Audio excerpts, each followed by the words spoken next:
Hey guys, in this little video, I'm going to talk first about Buddhism, and then I'll do probably a shorter one in which I talk a little bit about Jainism.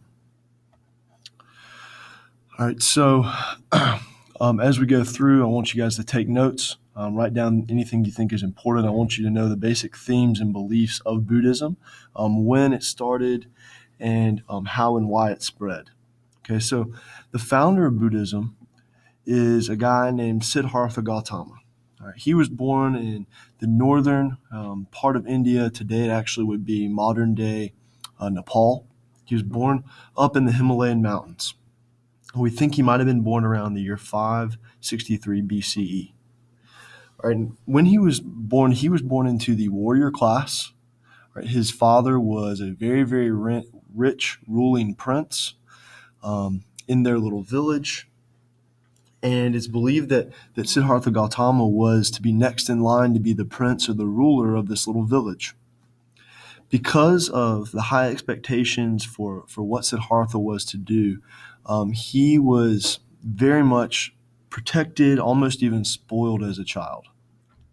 It's said that growing up, he was so much protected that he very rarely was allowed to leave the confines of their house. All right, and they probably lived in a very nice big house with a big fence around the outside. When he would leave, he might go to some nice luxurious park to meet up with family friends or to play, but all the while he was pretty much oblivious to the outside world. All right, so he grew up in this life of luxury. When he became a young man, he actually married who was actually his cousin, which would not have been that weird at the time. And they even lived in their same family house. They lived in this nice, big, fancy house because Siddhartha Gautama is next in line, all right, basically to be the prince of this little town. So, according to the story, one day Siddhartha Gautama was in like a carriage on his way to a park. All right, and we can imagine maybe that this carriage is covered along the outside so that the nastiness and the dirt from everyone outside on the street doesn't kind of get into him. But imagine he's in this carriage with his wife and his little boy, and his little boy they're playing with something. Maybe he's got like a Rubik's cube. All right, for whatever it was. The little boy drops his toy out of the carriage, and Siddhartha Gautama says, "Hey, I'll go get it. I'll step outside of the carriage. I'll grab the toy." And as he jumps out of the carriage, all right, he looks around, and it's like his eyes are opened for the first time. All right, he sees some things that are going to completely change his perception of the entire world.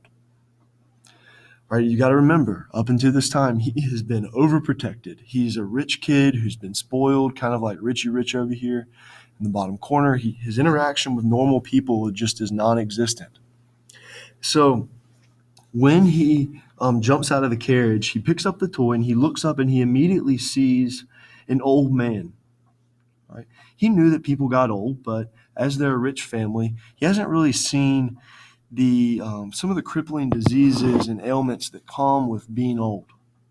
All right, and it's like he gets slapped in the face. All right, right beside that old man, there's a beggar on the street who clearly has some terrible, debilitating disease and is begging for food.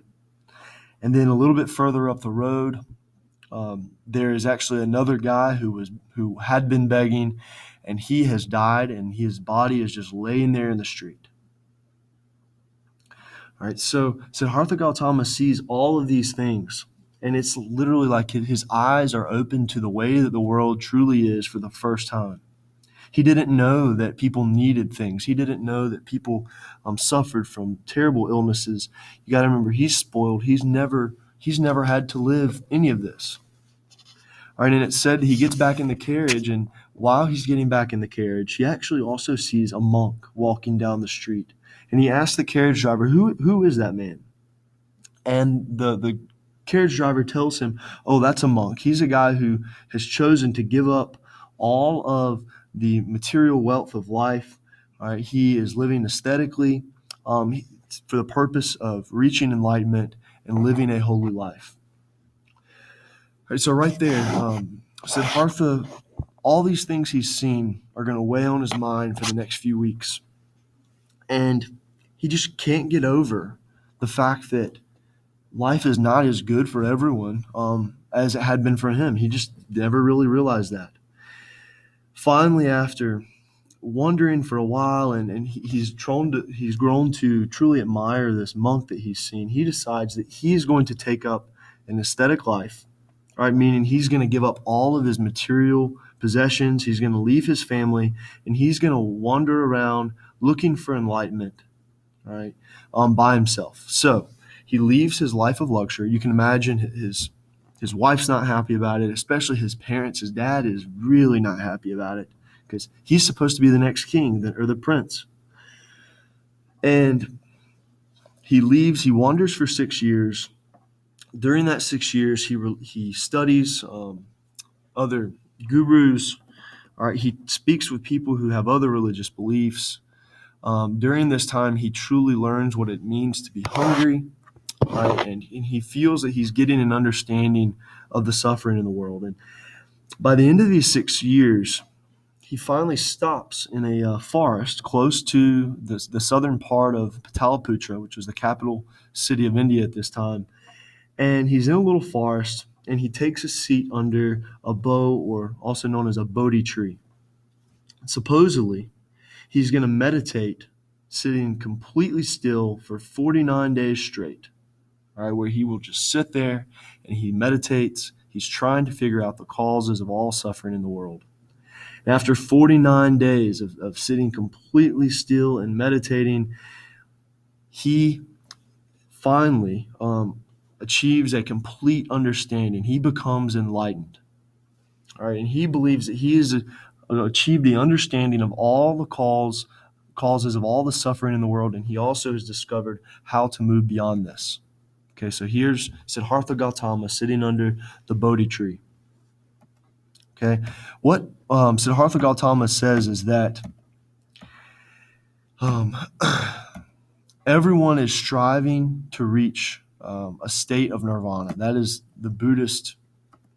This is the Buddhist kind of understanding of moksha, which would be the Hindu belief. But nirvana is going to be the end of enlightenment, reincarnation. It's a stage of enlightenment. All right, and I'm going to talk about the Eightfold Path here in 1 minute. Okay, Siddhartha Gautama believes that he has discovered the Four Noble Truths. These are the four things that are true for everyone in the world. Okay, first of all, in life there is suffering. Secondly, suffering comes from all of our human selfish desires. Third, those seeking the path to enlightenment or nirvana should strive to end their physical and mental suffering. The last one is that suffering can be ended by following the Eightfold Path. So basically, Siddhartha has said he's found a way to end all the suffering that comes with life, to end reincarnation, so that your soul can actually descend and be in this perfect state of enlightenment. Okay, these are all parts of the Eightfold Path. We have right view, right intention, right speech, right action, right livelihood, right effort, right mindfulness, and right concentration. And Siddhartha believes that by following this Eightfold Path, a person can move beyond any suffering that they would have in life, and by doing this, that they can reach a stage of enlightenment. All right, so Siddhartha is going to leave this forest. He goes out. He's going to start preaching this wisdom that he's just now gained. Right? He builds up a following. Right? He has a number of people who are going to become his disciples, and he preaches to friends. More and more people come to listen to him. And as he's traveling around, he literally owns only his robes and his food bowls. Right? He relies on the generosity of others. Right? He goes hungry if he needs to, but he travels and he preaches these Four Noble Truths and the Eightfold Path. All right. Together, the Four Noble Truths and the Eightfold Path make up the Dharma. That's Dharma. Okay, you might want to write that down. All right, Buddha teaches that questions about the existence of God are immaterial. He teaches that there's no point really in worrying and wondering about things beyond our control, and that if we meditate correctly and we follow this Eightfold Path, that when we reach nirvana, we will learn the truth about any supreme being that there might be. All right, so in his teachings, all right, these teachings are going to appeal to a lot of people. Okay. Specifically, these teachings are going to appeal especially to people who in Indian life were in the lower caste. Right? In Hinduism, right, you have to climb up this ladder of the caste system in order to reach moksha. However, in Hinduism, any person in their own lifetime can reach a stage of enlightenment, and they can end reincarnation.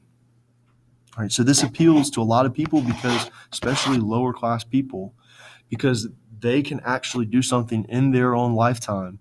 They can reach the stage of enlightenment in their own lifetime. All right, so in Buddhism, there is no caste system. Everyone shares the same ability to reach nirvana. And the closer that everyone comes to nirvana, the less trouble that we all will be by the cares of the world. Okay, so in order to be a true follower of Buddhism, they taught that you had to live simply, right? You had to give up a lot of your wealth. Especially they taught this early on in Buddhism. They taught that you should get rid of any selfish desires, anything that tempts you, all temptations. You're getting rid of all of these things, and all of these things will help you reach nirvana. Okay, so this religion is going to spread pretty quickly. All right, a lot of people of lower caste are going to follow it. All right, and I want to speak really briefly about just the different images of Buddha that you might see. Okay, you see a lot of different ways that Buddha looks. He usually will be sitting in this prostrate position right here, where he's sitting kind of Indian style. He has a lot of times one hand up, okay, which is one thing showing that he's meditating and that he is an enlightened one who is reaching out to bless those around him. Okay, you'll see the halo around his head showing that he is enlightened, and also the elongated earlobes. Right, you think about those elongated earlobes; they show that he used to have great wealth. He used to have jewelry in his ears, all right, and around his neck, but he has given up all material wealth, leaving his earlobes kind of saggy and hanging down like that. All right. So, as Buddhism spreads, we have different sects of Buddhism that are going to form. We have Buddhist monasteries that form and become very important all over India. All right, they become very important because the traders and merchants are going to stay there. And those merchants a lot of times will convert to Buddhism, and they will then go and spread Buddhism wherever they're going to trade their goods. All right, one last thing. These stupas are very, very important shrines for people who are Buddhist. All right, they supposedly contain relics of the Buddha, meaning actual things that belong to the Buddha, maybe articles of his clothing, but more importantly, parts of his ashes, right, that were divided up when Siddhartha Gautama died. Right. So some of these we don't really know for sure whether or not they're actually housing things that are part of Siddhartha Gautama, but these relics were spread out by his disciples. Ashoka of the Mauryan Empire actually did a lot of work in India to gather many of these relics up, and they built these great monuments or these shrines to these relics, and these are called stupas. All right, the next video I have, I'll talk a little bit about Jainism.